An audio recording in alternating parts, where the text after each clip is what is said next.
Hey guys, Mark here, and this is the Samsung Galaxy Z Fold 2. It's finally here. Ever since I got my hands on the very first Galaxy Fold, I've been super excited to try this one. The first Fold was very much that first prototype that came with a lot of compromises, but the new Fold looks and feels much more like an extremely well-polished, high-quality foldable phone. It has a whole bunch of awesome new changes and features, and we're going to talk about all of those right now.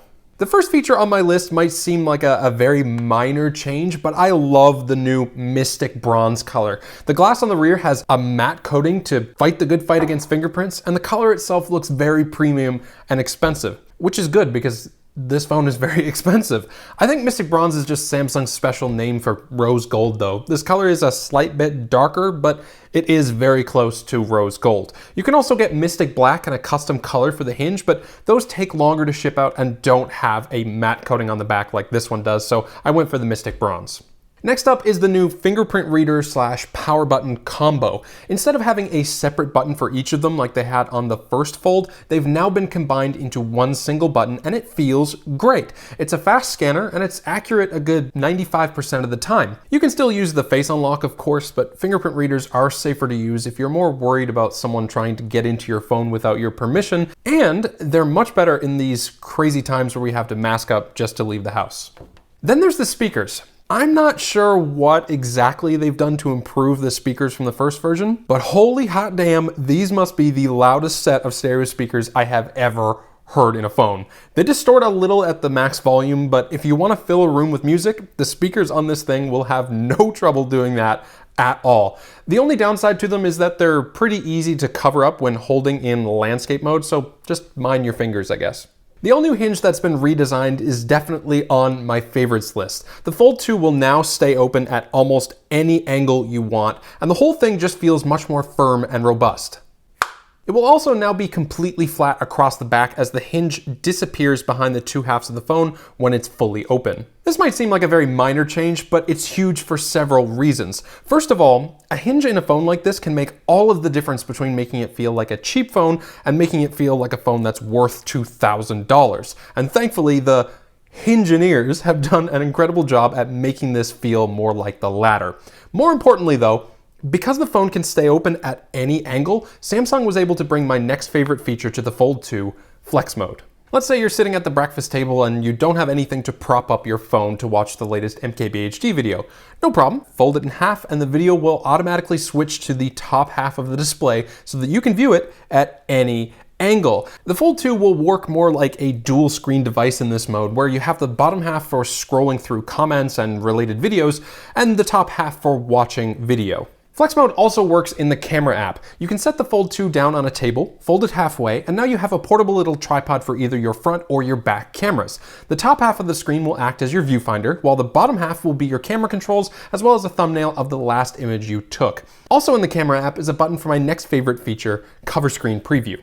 Hitting that button will turn on the cover display, so whoever you're taking a photo of can see the photo of themselves as it's being taken, so they don't need to ask you what they looked like in the photo. While that is cool, my favorite part of this feature is that the camera app will now allow you to use those rear cameras as selfie cameras, and the cover display will be your viewfinder and camera controls.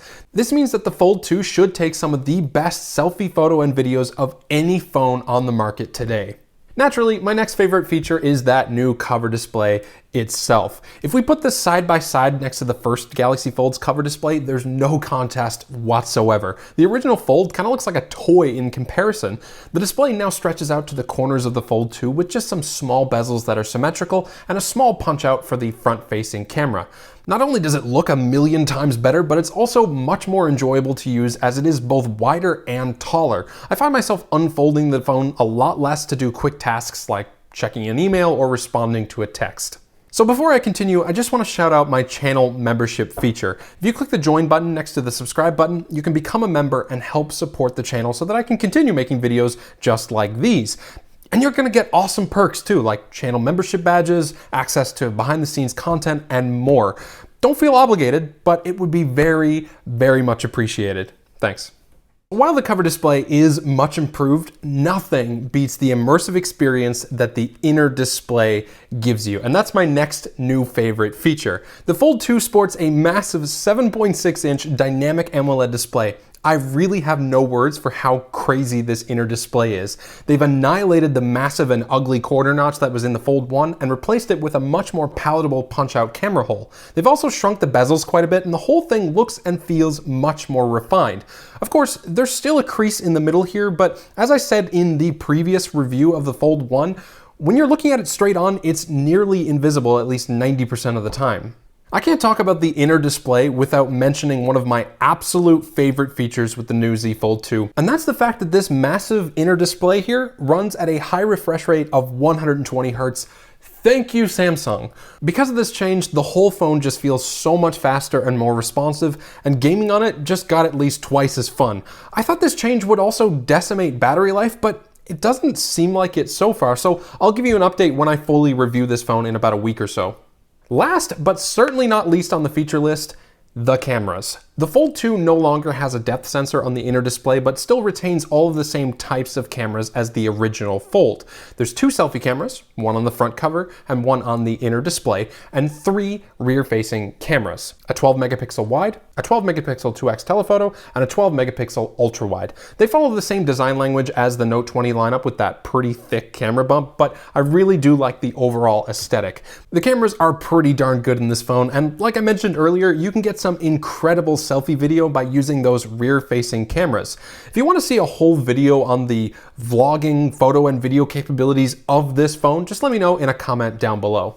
Look, there are a lot more new features to this phone, but these were some of my favorites. I'll have a lot more for you coming soon in my full review of this phone, but until then, maybe check out my review of the first Galaxy Fold so that you can compare the two, and I'll have that for you right here if you're interested. If you like this video, please give it a like and subscribe to support my channel, and as always, have a great day.